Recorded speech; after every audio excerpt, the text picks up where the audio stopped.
Halo, halo, apa kabar Anda semua? Semoga selalu dalam keadaan sehat walafiat, tetap semangat. Kita ketemu ini di awal pekan dan awal pekan yang saya kira ngeri-ngeri sedap. Dan kalau kita lihat bagaimana tentang masa depan demokrasi kita juga ada uncertainty selalu yang seperti itu kita sebutkan. Kita hari ini setidaknya kita akan ngomongin dua topik itu ya, Bung Rocky ya. Nah, kita mulai dulu dari soal Ibu Megawati ya. Kalau Ibu Megawati dan PDIP itu, saya kira situasinya sekarang juga kita tidak dapat kepastian sebenarnya seperti apa. Meskipun sebenarnya kalau dari sisi rekomendasi eksternal yang dibacakan oleh Puan Maharani dengan sambil terisak-isak itu, kita tahu sebenarnya seperti apa maunya para pengurus daerah itu kan. Karena kan pengurus daerah ya Bung Rocky ya. Tapi Ibu Megawati Ya, katanya mau dimainkan dulu kata Ibu Megawati.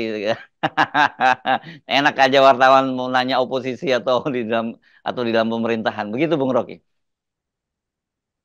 official statement-nya bicara tentang posisi dari PDIP. Jadi kita akan tuntut apa yang dijanjikan di dalam official statement-nya pada kesimpulan akhirnya itu bahwa PDIP akan hanya berkoordinasi atau Ya sama. bekerjasama dengan partai-partai, Hmm. ya itu pakai istilah itu yang Hmm. berada di luar pemerintahan. Dan itu sikap yang secara akademis benar karena harus ada paradigma kontra paradigm di dalam politik. Secara etis juga benar karena Ibu Mega konsisten untuk ada di luar dan menganggap bahwa kader dia itu yang justru membuat PDIP itu berantakan. Jadi sifat etisnya sudah tepat yang diucapkan secara terisak-isak oleh Mbak Puan bahwa ada kader yang berkhianat segala macam.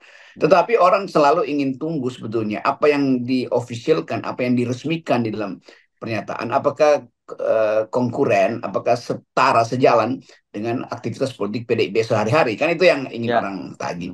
Yang kedua, eh, kita mau lihat bagaimana Ibu Mega memastikan bahwa suara dari bawah yang merupakan hasil rakernas itu dipelihara secara utuh dari pusat sampai pinggiran atau dari DPP sampai DP anak ranting kan. Kan itu problemnya tuh. Nah, kalau Ibu Mega misalnya bilang saya akan mainkan dulu, itu juga mendua pernyataan itu. Walaupun itu bukan official statement, tapi orang akan duga psikologi Megawati eh, kurang mampu untuk ditangkap oleh publik sebagai keutuhan berpikir. Jadi mestinya Ibu Mega mengatakan saya udah final dan yang berlaku adalah official statement hasil rakernas bahwa saya akan mainkan yaitu sifat politis. Nah, politis kan mesti ada playfulness itu apa sifat playful, sifat bermain-main tuh. Dan itu boleh aja kalau itu menyangkut ya taktik strategis di bawah tuh. Tapi jangan sinyal bermain-main itu saya mainkan dulu itu jadi semacam umpan untuk memancing kontroversi baru tuh. Memainkan apa artinya? Memainkan kebijakan yang dibebankan pada dia atau memainkan PDIP sebagai faktor yang akan jadi penentu stabilitas politik masa depan. Jadi itu saya kira yang mesti di interview secara lebih mendalam supaya ada ketegasan sikap dan kecernihan arah dari PDIP. Walaupun sebetulnya orang harus pergi pada official statement yaitu hasil keputusan dari rakernas itu. Ya, tapi kan persoalannya di PDIP itu kan dikenal keputusan ada hak prerogatif oleh Ibu Megawati dan kemarin dalam rekomendasi itu kan disebutkan bahwa itu diserahkan sepenuhnya kepada Ibu Megawati dan cilakanya Ibu Megawati pernyataan semacam itu belum senyum-senyum gitu. Jadi orang pun bisa menduga-duga ya kelihatannya Ibu Megawati masih bermain di level abu-abu gitu. Di satu sisi Rakernas itu kan semacam pressure gitu kepada pemerintahnya Jokowi karena jelas itu kayak walau yang Mbak Mbak Mega Mbak Puan terisak-isak itu kan yang dimaksud Pak Jokowi kan sebenarnya kader yang yang Iya. yang merusak demokrasi dan dia harus minta maaf kepada seluruh rakyat Indonesia. Tapi Bu Megawati menyatakan ya dimainkan dulu walaupun dua menurut saya dimainkan itu kepada wartawan pernyataan itu tapi bahwa dikalkulasi cara politik itu pernyataan yang saya kira kita tafsirkan secara official dari Ibu Mega. Iya, Ibu Mega mungkin terlalu bergairah dan menganggap Hmm. bahwa sudah powerful karena itu ya saya main-mainkan dulu lah.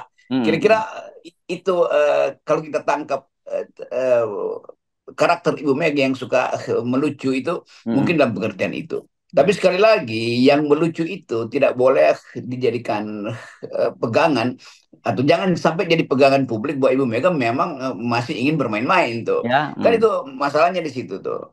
Tentu tentu saja pers akan tagih itu bahwa Ibu Mega yang Anda maksud saya mainkan dulu. Apa berarti kalau permainannya menguntungkan maka Ibu Mega hmm, tergoda untuk ada di dalam kekuasaan? Kan itu pertanyaan yang ya, ya. sifatnya pragmatis kan.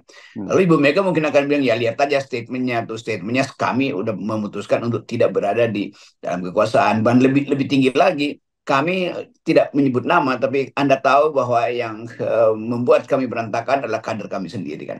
Jadi sekali lagi Ibu Mega hendaknya jadi semacam patokan bahwa politik memang ada playfulness-nya, bermain-main. Tapi sekali lagi politik adalah tuntutan ideologis. Yang ideologis diucapkan di dalam Rakernas, yang playfulness diucapkan di depan wartawan. Nah, Hmm. wartawan selalu lebih ingin mempersoalkan bagian yang diucapkan secara verbal. Kan di situ terbaca psikologi Ibu Mega tuh sebagai pemimpin sekaligus sebagai politikus atau politisi yang matang, yang punya kemampuan memainkan posisi dia hari ini itu yang Ya, mesti dikelirkan.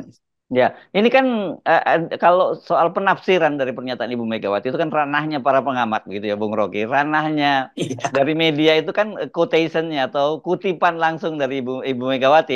Dan kita kan juga bertanya-tanya mengapa kemudian dalam putusan yang Rakernas itu pun juga tidak menyebut nama langsung gitu. Walaupun sebenarnya kan dengan nama kader gitu yang merusak demokrasi dan sebagainya kan orang jelas begitu. Jadi kita melihat bahwa kita kemudian bisa menduga-duga mereka tetap mau menyediakan exit emergency gitu ketika terjadi apa-apa gitu. Ini kelihatannya Ibu Mega ingin minta publik yang rumuskan, yang dia maksud adalah Jokowi. Tetapi sekali lagi itu soal yang kan nanti ada dokumen bahwa mestinya diucapkan aja bahwa kader kami Presiden Joko Widodo itu telah melanggar konstitusi dan mestinya ada hukuman terhadap beliau tuh. Walaupun Hmm. memang susah untuk dinyatakan hukuman karena kedudukan dia sebagai presiden itu lebih kukuh daripada kedudukan sebagai anggota partai. Tetapi orang memang menunggu satu tindakan radikal dari PDIP untuk menyatakan bahwa si dia itu bukan lagi kader, si dia itu Iya, iya, adalah iya. pengkhianat. Nah, Walaupun itu yang kita dengar sebetulnya di dalam secara internal, Ibu Mega mengucapkan itu tentu pada kader-kader dekatnya sendiri. Dan nggak mungkin atau Ibu Mega mungkin menghitung bahwa kalau dia ucapkan nama itu hmm. di ruang publik itu akan banyak konsekuensi. Walaupun secara batinnya dia udah ucapkan sebetulnya bahwa yang Ya, dia ya. maksud pasti Joko Widodo tuh. Tapi nanti kalau ditanya yang mana, ya kan Anda kan kalian sudah tahu maksud saya, kira-kira Hmm, begitu. iya, iya, Jadi iya.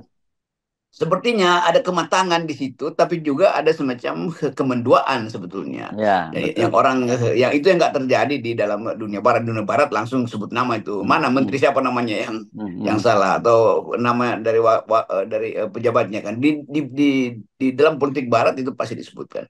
Mungkin karena ada ewu pakewu atau semacam ya sopan santun yang agak mau melembut-lembutkan keadaan, tetapi sebetulnya dengan maksud untuk memancing ketegasan kan dasarnya itu. Jadi publik akhirnya yang harus merumuskan yang dimaksud kader yang berkhianat adalah Joko Widodo yang adalah Presiden Republik Indonesia dan uh, pernah menjadi kader PDIP. Nah, kalau pers tulis itu misalnya, tentu Ibu Mega akan bilang, ya itu kan interpretasi kalian tuh. Tetapi Hmm, hanya itu interpretasinya. Kan hmm. nggak ada interpretasi lain yang disebut sebagai kader utama PDIP itu. Ya, ya, ya, ya. Ini kan jadi kita teringat ini dengan kasus yang berbeda yang nanti kita bahas kan. Sekarang ini kan lagi rame soal ribut-ribut antara kejaksaan dengan kepolisian itu dan ada seorang Jenderal B begitu kan beredar di media sosial ramai banget. Itu bisa jadi terjadi macam itu yang di PDIP juga nih. Maksudnya kadernya mana inisialnya apa kan gitu. Iya, iya. Kalau disebut kader J itu Iya. siapa kader J? Iya, iya, iya. Jainuddin, Jainuddin atau Jai Langkung itu kan Iya. orang akhirnya bermain-main di situ lalu terseret lagi di dalam delik. Jadi sebaiknya memang diucapkan, tetapi tidak diucapkan pun orang tahu.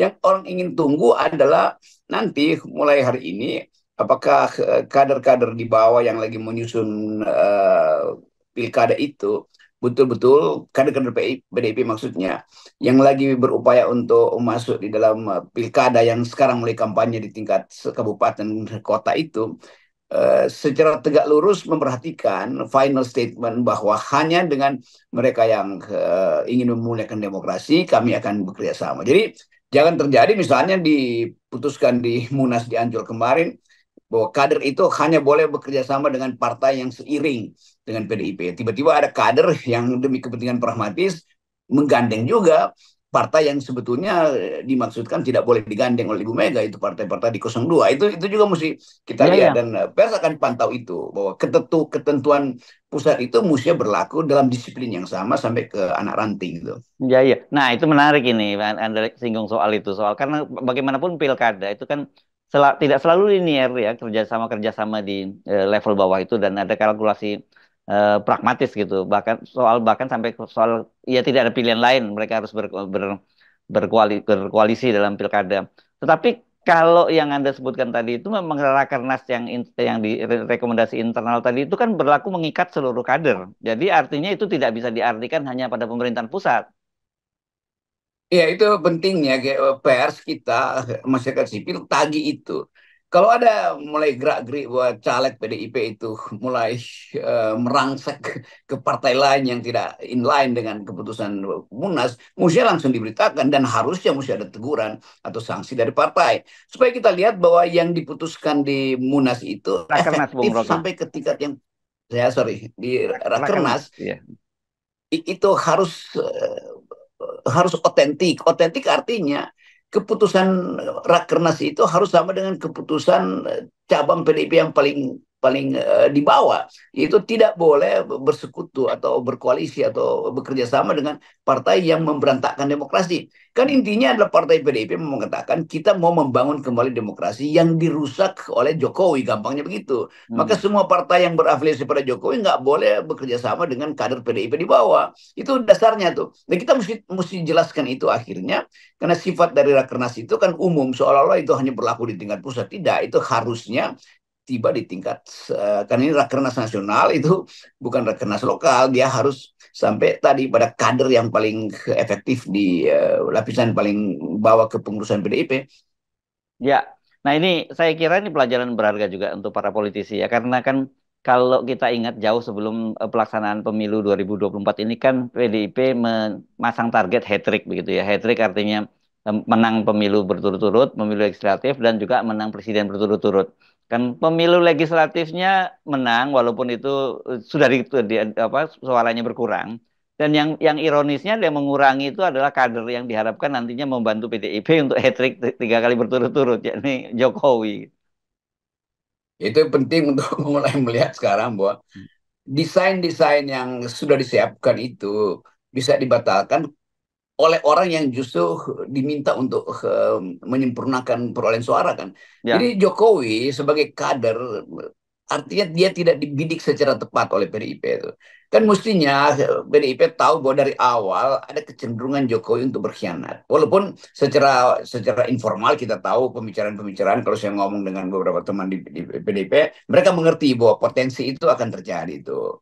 Tetapi potensi itu kan tidak dikendalikan secara uh, komprehensif. Akibatnya Jokowi lolos untuk dikendalikan oleh PDIP. Tapi oke, blessing in disguise, PDIP akhirnya menerima fakta itu dan sudah menyatakan bahwa memang itu adalah pengkhianatan. Sebetulnya Pak, eksplisit atau implisit, itu adalah pengkhianatan. Nah, itu yang mestinya dipelajari oleh PDIP supaya ke depan itu kalau bilang hat trick, mau menang 3 kali lagi sampai 2045, mesti dari sekarang menuntun kader-kader itu supaya tegak lurus dengan keputusan Rakernas hari ini. Jadi kalau sekali lagi PDIP di tingkat bawah, di tingkat kabupaten kota misalnya bersekutu dengan partai lain, itu artinya memungkinkan ada anasir lain untuk memanfaatkan lagi atau mengulangi kesalahan PDIP, ya, yaitu memakai orang yang seolah-olah populer karena kebutuhan kerjasama lalu bergandenglah di situ, padahal tidak seiring dalam pemikiran ideologis. Kan itu intinya. ya. Bayangkan misalnya Pak Jokowi dianggap sebagai Soekarno muda, ternyata dia bahkan lain wataknya dari yang pernah dibayangkan oleh Bung Karno pada dirinya sendiri kan. Jadi Hmm. itu pentingnya kaderisasi itu harus dimatangkan secara ideologis, bukan sekedar kaderisasi yang dibutuhkan karena si kader itu punya punya kontribusi keuangan, lalu dipanggil, diajak jadi anggota DPR. Jadi kita ingin lihat bagaimana PDIP tumbuh sebagai partai kader, dan itu mesti sampai ke tingkat bawah dan tidak tergoda dengan godaan-godaan material atau godaan-godaan jabatan yang sifatnya semu sebetulnya. Ya, tapi saya kira penting diberi highlight juga ya Bung Rocky dalam rezim elektoral begini, kaderisasi itu tidak semata-mata hanya soal ideologi, tetapi juga soal bagaimana mereka bisa jadi tokoh yang populer, tapi juga ideologinya yang kuat begitu. Dengan begitu dia tidak terjadi Betul. naturalisasi ini. Banyak sekali kan pemain-pemain naturalisasi yang dilakukan ini. Ya, jangan sampai naturalisasi dan jangan sampai hilirisasi itu. Jadi nunggu di hilir padahal di hulu itu udah kacau kan. Ya, Jadi ya. betul penting itu bahwa popularitas itu tentu jadi gula-gula pemanis itu. Karena lembaga survei akan tetap akan beroperasi untuk memantau popularitas. Ya, Tetapi sekaligus dia hanya boleh populer kalau dia betul-betul sudah jadi kader gitu kan. Jadi ya, jangan untuk jadi kader dia populer dulu, nggak mungkin begitu cara berpikir partai. Karena dia kader maka dia backup itu kekaderan dia itu, ya pengetahuan dia tentang ideologi untuk menjadi populer. Jadi dia mempopulerkan ideologinya, bukan dia populer supaya dapat boosting ideologi dari partai. Nah, yang mereka ini yang disebut kader yang sekedar numpang di dalam elektabilitas, bukan kader yang tumbuh dari etikabilitas yang dulu kita kita jadikan sebagai standar.